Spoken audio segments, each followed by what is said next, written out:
Nom, nom, nom, nom, nom. Hi, good morning. My name's Rich. We're Consumer Hub. We tell your story right to the best people in marketing, innovation, and sales. This is the Snack Challenge podcast, where we get right into the detail on some of the most exciting and innovating businesses out there in the market at the moment in the startup community. And today we've got Anushi on the show from Plant Pops. Really excited to have Anushi. Anushi, how you doing? Yeah, I'm good, thank you. Thank you so much for having me. Really excited for the podcast. Oh, good. We are too. So Harry and I reviewed Anushi's products during lockdown in my shed, and my kids tried your Plant Pops as well, and they absolutely loved them. So yeah, really excited to get a chance to eat snacks on camera again with you and hear all about the story. So Anushi's business, Plant Pops, it's you and your business partner, isn't it, at the moment? Is that right, Ash?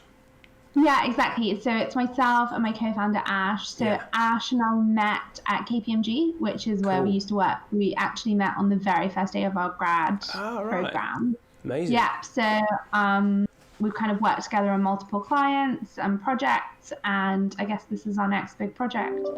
Yeah, that's exciting. So, had you guys always had an interest in food and drink before you worked in finance?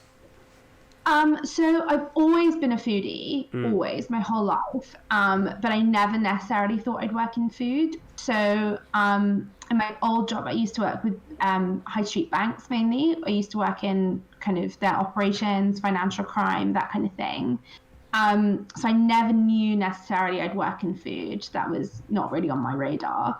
But what basically happened is we used to work quite long hours, and we used to basically eat a lot of junk, partly because that was what was on offer, and partly because it was the easiest, quickest thing to find.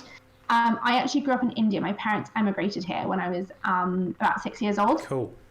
So I've always eaten pop lotus seeds. So they're called makhane, and they're such a common snack there. So they're like the crisp nut popcorn replacement all in one there. They're not like a new product or anything like that. So when my parents moved here, we would still eat them. And traditionally how they're made is you buy a big bag, you make them at home, flavor them yourself. So that's what we used to do.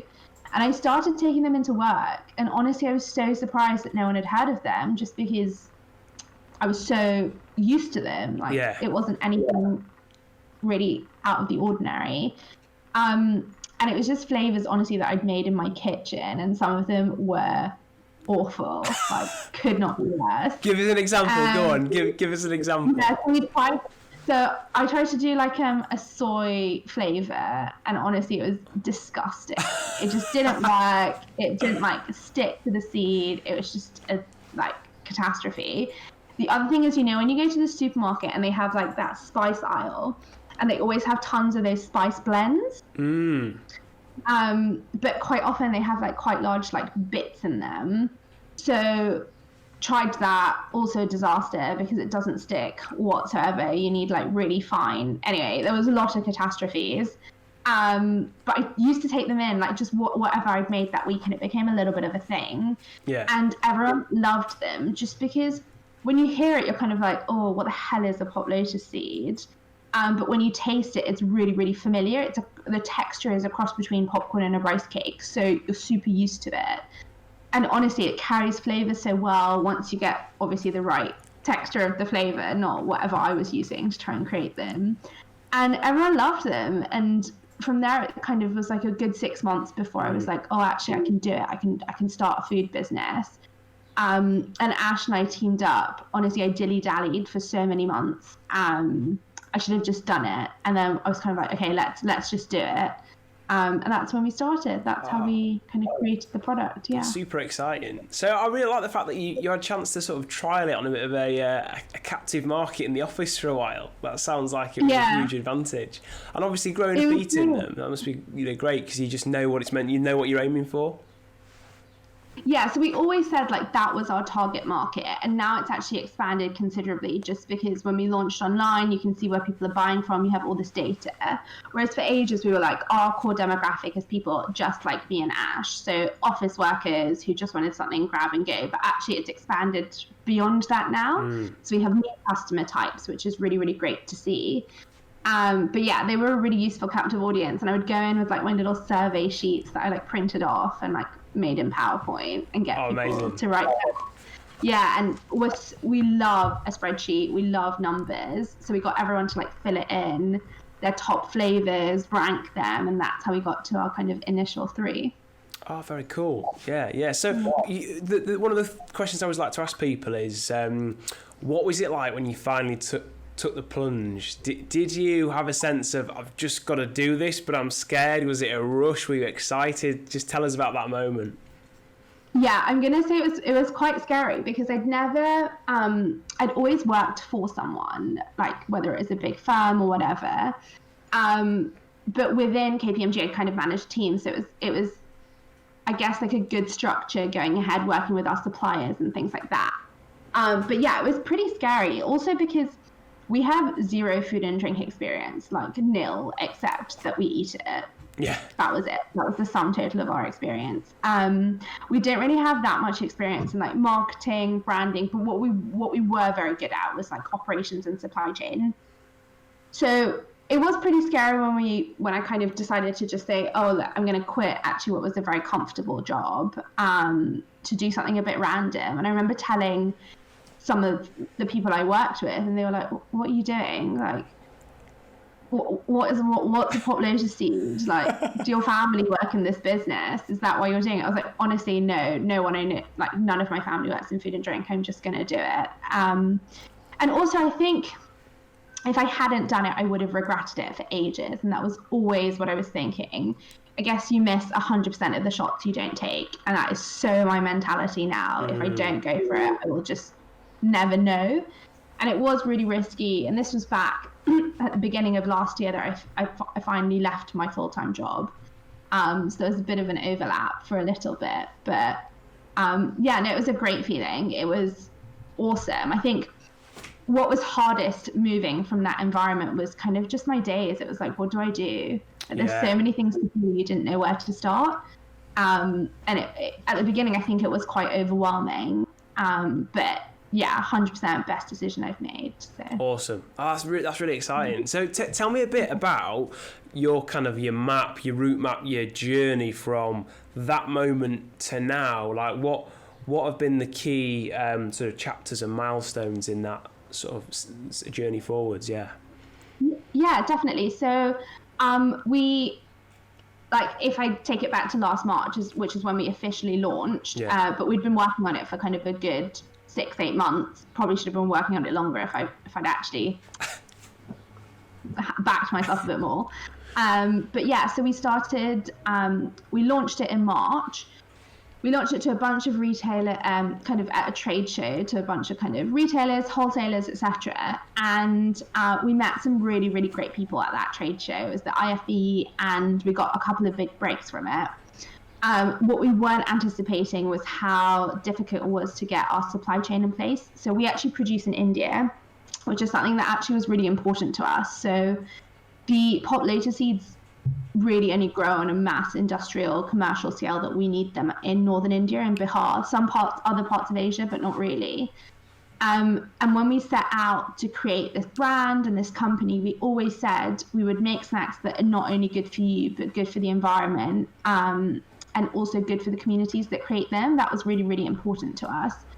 So we kind of looked for manufacturers there, we looked for manufacturers here, and actually it was really important for us to kind of keep it in a country where they have so much experience making it versus trying to find someone here.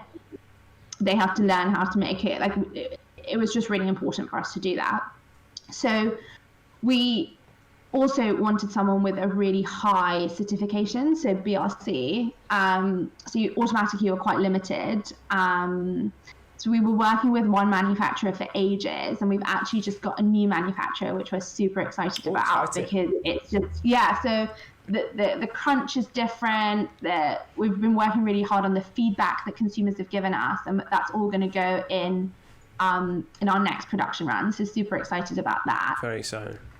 So it took us a couple of months actually from launching to getting our supply chain in place. Like, we made a lot of mistakes, I think. Just stuff we didn't know, stuff that we messed up. Like, our initial shelf-ready packaging was totally wrong. We didn't really know what we were doing. We ordered loads of this packaging. that didn't seal. That was a Oh. big disaster. That was like number one, like welcome to running a startup. This is Yeah. how things kind of Wow. scenario. And that was really, really stressful. So I had a call from our manufacturer, and I texted him being like, oh, like just want to make sure we're still on track for this shipment, blah, blah, blah, blah. And he said, just an issue, the bags aren't sealing. So they would close, but there was a little bit of air loss, which obviously we cannot have. So we just had to get rid of all of that. We had a bunch of orders waiting for us in the UK. Yeah, so that was a real milestone moment in things will go wrong. Yeah. They do go wrong. But it just made us really, really conscious about the packaging. So now we've kind of hopefully got that sorted. I really hate to say that because I bet something will go wrong next time. And then from there, we launched with some really amazing wholesalers who have been so supportive of us. So we launched with a couple of great wholesalers. Then we got into Harvey Nichols, which was amazing, just in terms Great. of social proof, speaking to their customers. We sample that all the time, or we did actually pre-COVID. It's actually one of my favorite things, going out to samples. That's a real shame. We won Best Snacking Innovation of the Year at the World Food Innovation Awards Fantastic. the first week that we launched. So that was such a high. That was incredible. And when we speak to kind of stockists, they still love that. They love that we're like a game-changing snack, and recognized as such. So that was pretty cool. Fast forward to October, November, we were a finalist at Food Bites by Rabobank, which Right. was an incredible experience for us. We met amazing people within the industry. We were one of the only consumer goods products there. They're mainly kind of food tech and ag tech, but yeah, it was incredible. So that's kind of what's been our journey thus far. Then COVID happened. Just before COVID, we were supplying loads of offices and stuff like that, which unfortunately all shut. But I guess COVID was the next Oh, big milestone. isn't it just? Gosh.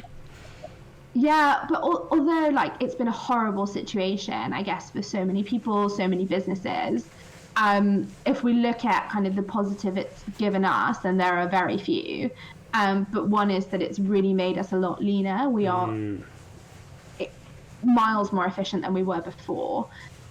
We access our kind of consumers, we speak to them in a different way. We've really had to change those channels. We can't do samplings anymore. We've gone online a lot more.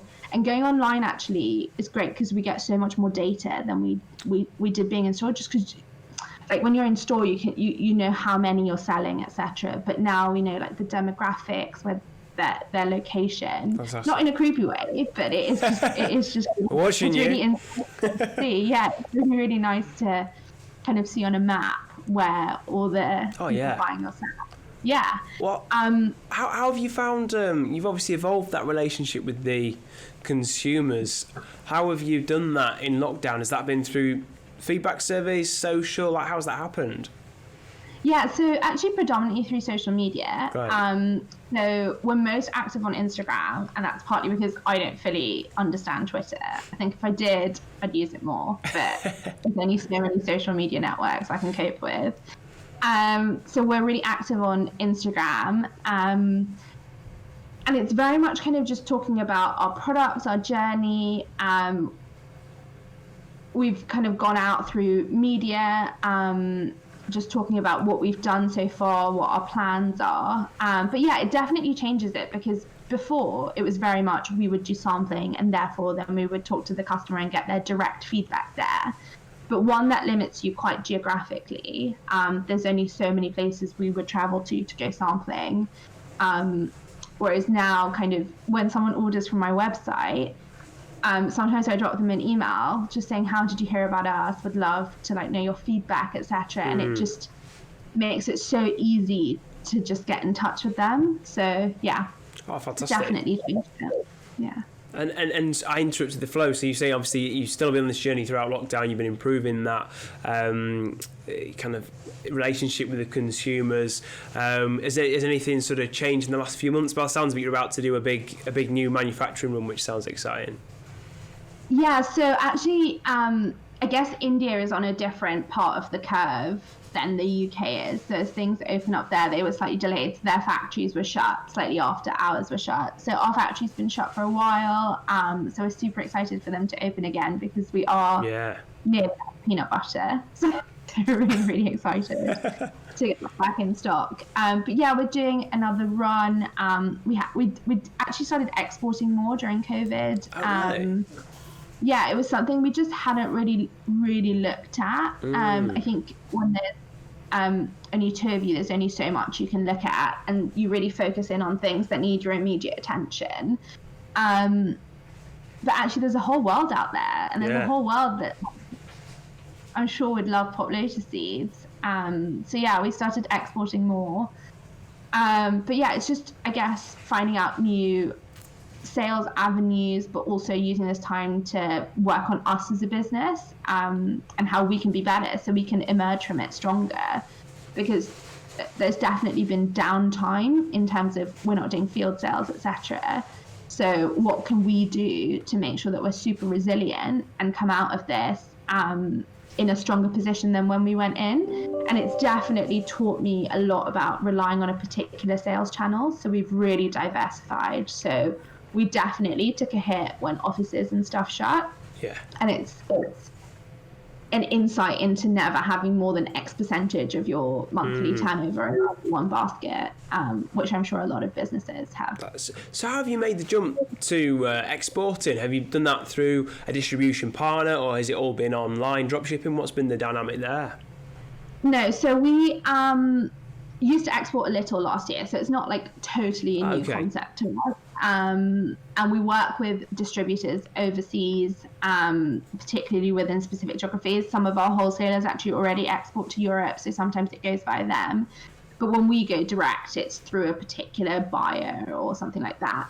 We're actually not offering our product direct to Europe from our website, just because we can't make the shipping costs work. Right. Our products are super light, but bulky. Yeah. And it just doesn't work. So we are on Amazon, and then what Amazon does with it is kind of, they do offer it out to other European countries, but it's not something we actively do via our website at the moment. But it is something we're looking into. It's just the logistics of it just make it quite expensive. Yeah. That's cool. And so just tell me a bit about you and Ash then. So it's a bit of a theme in a lot of the entrepreneurs I speak to, is there's a team, a couple of founders, and normally they've got different strengths. I know Adam and I, when we set this up, he's very much kind of good on the technical stuff, the ops, on the finances. I'm not great on the detail bits, but I like the people, What's the dynamic for you two? Yeah, so Ash is super interesting. So he has had a bunch of different jobs.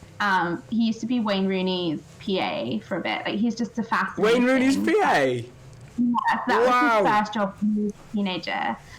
Incredible. Yeah, so Ash is definitely a lot braver than I am. So he would genuinely go into any shop and just say, "Hey, have you heard of Pop Lotus seeds?" Whereas that kind of thing a year ago would have made my skin crawl. Like, I just would have felt so uncomfortable doing it. And actually, I think now I've become a lot braver. But at the beginning, it was definitely Ash that it was kind of like, "Oh, Ash, go.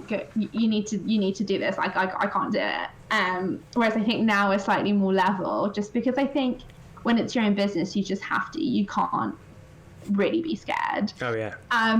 He's like, we both love numbers, but he's definitely a numbers fiend. But yeah, I think we really balance each other out. So Ash actually, after being Wayne Rooney's PA, he was also so he was a consultant with me, but he's also worked in private equity. So that's kind of his background. Oh, whereas I think we complement each other. So are you the kind of creative engine, the ideas person? Is the sort of marketing proposition and the product, is that your passion? Yeah, I love it. I love thinking of new flavors, new products. We're actually working on a couple of new products at the moment, which is super exciting. Slightly delayed due to COVID, inevitably, but hopefully they'll be out this year. But yeah, I think we really do complement each other, because Ash also gets so involved in the flavors. He has very specific ideas about what they should be, but ultimately our flavors are decided by people we sample across. So our initial populated seeds we sampled across hundreds of people, basically anyone we could get to try them. Just because we don't want to create them in a vacuum or based on our ideas of what they should be. But yeah, I think Ash and I have very complementary skill sets, and it's just great having someone to bounce ideas off of. I think working on a startup can be quite a lonely journey, even when there's two of you. There's only so much I think my friends want to chat about. Like, this packaging doesn't seal, or like this barcode is annoying, or like there's only so much. So I think it's great to kind of have a co-founder, but also I think the other thing we've done is try to really expand our networks within food and drink, but also interesting. bolt on really great people that have loads of skill sets that we don't, and that we tap into for advice. So we have great mentors. They've been invaluable in our journey just to bounce ideas off of. And I think at the beginning, particularly with a startup, there's so many mistakes you can make. Like, for sure, we've made mistakes, but I think we probably would have made a lot more without kind of tapping into those people. So that's a great point. Yeah, I think that's been a couple of the podcasts that we've done. The guys, they've said their number one piece of advice to anyone thinking of starting a business is start networking as soon as you can with the startups for a few years on, because he's like one of the lads I was speaking to, James, he was saying just the community is so good, especially in London. Everyone's really keen to help out new startups. Has that been your experience as well? People are very keen to help. Yeah, more than in any other community I've been a part of. I found food and drink incredibly welcoming. I think startups in particular, but I think it's important to just speak to other founders or co-founders, also outside of food and drink. I think people that are at the same stage as you, whether it's in fashion, beauty, tech, I think there's a lot of similar challenges. So I think that it's about having a network at the same level of growth as your business, but also in the vertical of food and drink. And I think you can tap into both for different forms of advice and support and things like that. That's interesting. So one of the things that you shared earlier, you were saying obviously you had that packaging disaster right at the beginning of the growth. I can imagine that had just sunk a lot of people. Someone out there that's maybe thinking of starting a business where you were 2-3 years ago, what advice would you have for them on mindset, on how to get through those hiccups that just life throws at you if you start a business? Yeah, and it's really hard, and it's something that I definitely had to work on, being more resilient. And I think it's an active choice, change, or an active decision you have to make. Yeah, an active choice, because I think it's really, really hard to deal with. For me, at least, like one setback, I would be upset for like a week. Like, I would find it really stressful. Yeah. But actually now there's always something that's going to happen. And I feel like anything bad that happens, it always comes in threes. So if something bad that's happened that week, just like expect 2 more. Yeah, we find that. What is with that? Yeah. Bad news comes in threes. Yeah. It's so annoying. Yeah. So, and I think it's about understanding what's within your control and what's not. And there are genuinely just some things that are outside of your control, even though it feels like, because it's your business, everything should be under your control. But there are some things that I genuinely just cannot help, like shipping timetables, etc. Yeah. It's just outside. With the packaging specifically, we tried to do too much too quickly. And I would definitely say there is a lesson in there for us, and I hope for other people, other startups, that you don't need to be everything at once. You don't need to, because we tried to create like a really sustainable packaging, and honestly it just didn't work. So we tried to do too much at once, but product has to be king. Like, product has to be what you focus on, and everything else happens around it. Like, you should focus on sustainability for sure, that's one of our pillars.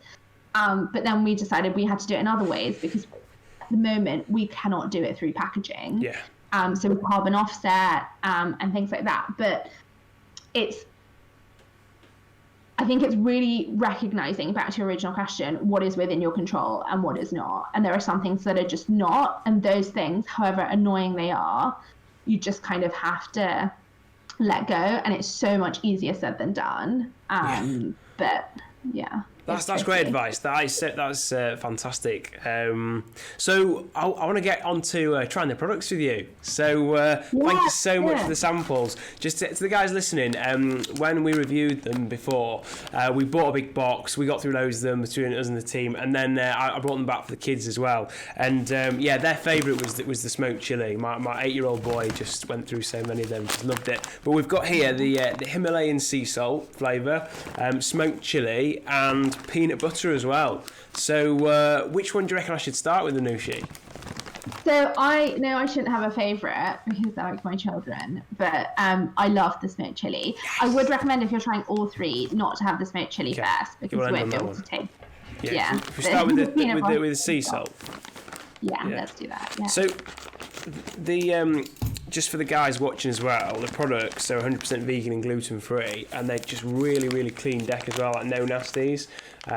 It's just pop lotus seeds, a bit of olive oil, bit of salt. It's just great. That's one of the things I really liked as well. It's just no thickeners, no gunk, no nonsense. Just very, very clean. Did it take you a while to kind of get the ingredients that clean on the product? Yeah. So the salt one's easy, right? Because it's just salt and olive oil. We're actually always continually working on the peanut butter and chili, so we're actually removing the sugar from them probably by the end of this year. Right. And that's something that we actually get a lot of feedback on, and I think we want to be really conscious that we are acting on this feedback. It's like we love getting feedback, good or bad. So if anyone listening to this podcast ever has feedback, please email me. Cool.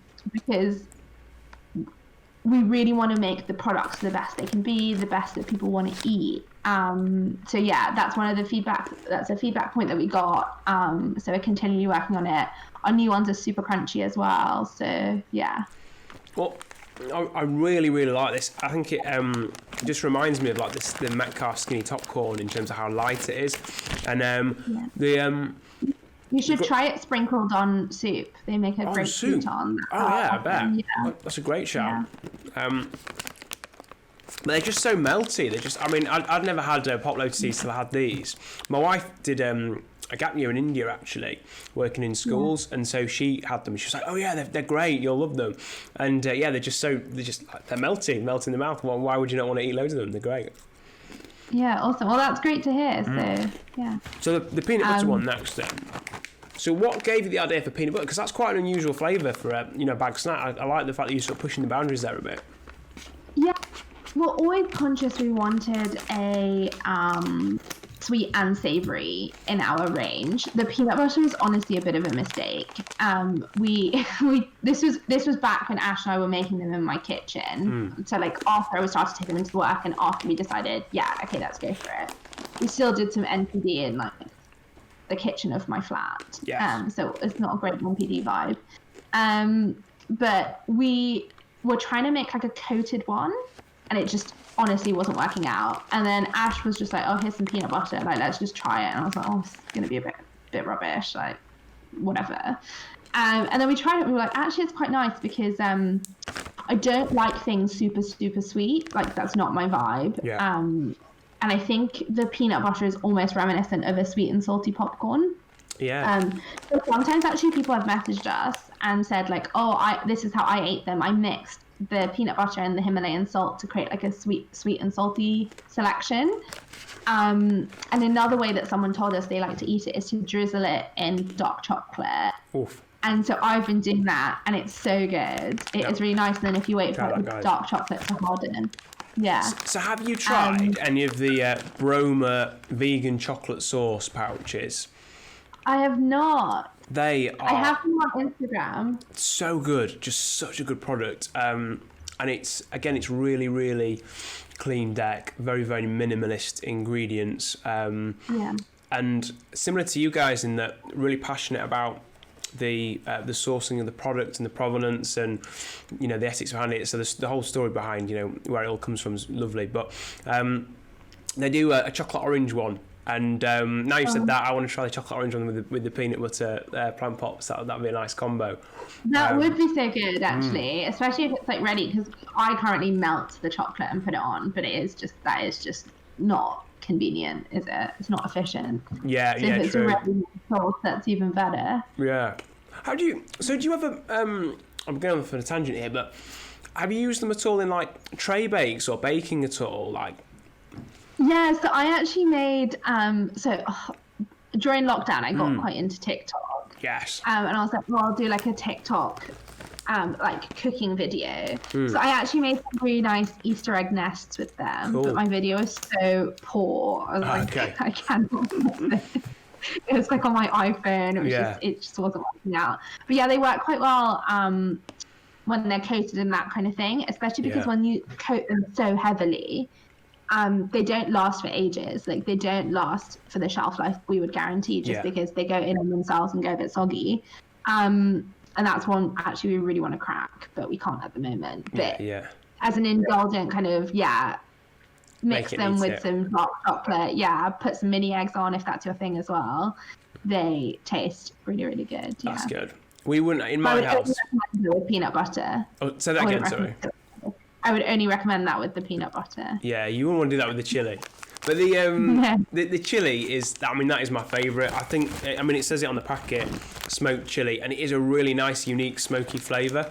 It's got quite an earthy, deep flavour. It's not too spicy either, and they've got really nice colour. I don't know if you can see it, guys, but it's just great kind of reddy orange, kind of warm colour. But how did you come up with that particular type of chili flavour? Because it is quite unique. So this is what I think is quite funny, but basically it used to be called barbecue, and we trialed this barbecue and I loved it. And I don't really eat barbecue flavour in general, so I didn't really realise it wasn't like a normal barbecue. But that's what I'd been calling it. I was like, hey guys, try this barbecue flavour. And honestly, it did so weirdly in all the surveys that people filled out. They were like, yeah, we like it, but it's not barbecue. Okay. So I was like, well, I don't know what barbecue is, but like, okay, fine, let's call it based on the ingredients that are in there, which is smoky flavors and chili flavors. So then Ash was like, call it smoked chili. So we called it smoked chili, and we did those paper surveys again with everyone. Everyone was like, this is the best flavor.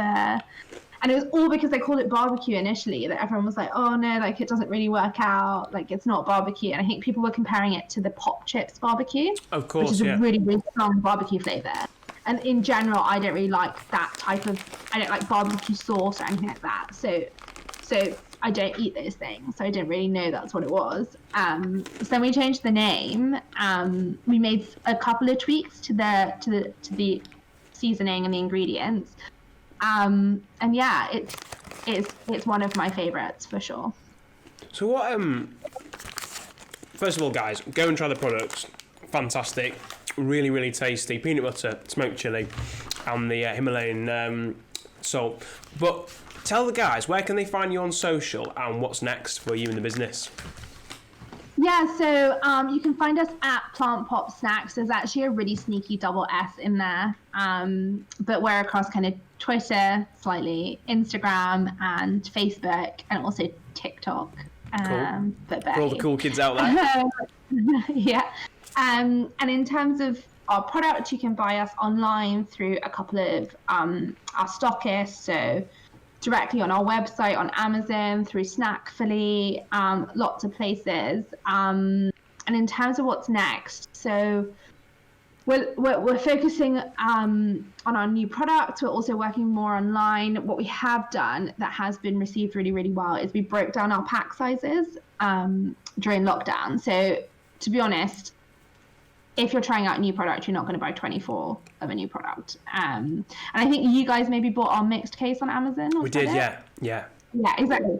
And it was super, super popular. So we're working on more combinations. Brilliant. And things like that. We're going to do like a savory bundle because we've been asked for that one loads. Just because if you don't have a sweet tooth, you don't want 2 peanut butters. You want 3 chili and 3 salt. So working on that. So new products, working on new textures as well for the populator seeds, new flavors of populator seeds. And yeah, hopefully you'll find us in more and more places. We're always working on it. And if there is anywhere you'd like to see us stocked, just drop us a message, and we'll try and make it happen. That's really exciting, and yeah, I think for all the listeners out there today, thank you so much for joining us. Do go and get one of those mixed cases from Anushi and the team at Plant Pops. Make sure you follow the guys, and I'm going to be leaving an Amazon review this week. And if you try the products, leave an Amazon review as well. Make sure that these guys get the visibility that they deserve online. But thank you so much for having us on the show, and yeah, we'll keep in touch. See you all guys next time. Thank you. Thanks for watching this video, guys. Don't forget to leave a like, subscribe, and hit the bell icon to be notified when we upload a new video. Let us know in the comments below if you have any suggestions. Click the link on the left to check out a playlist with similar videos to this series and check out the one on the right to watch our previous upload. Thanks again and see you soon.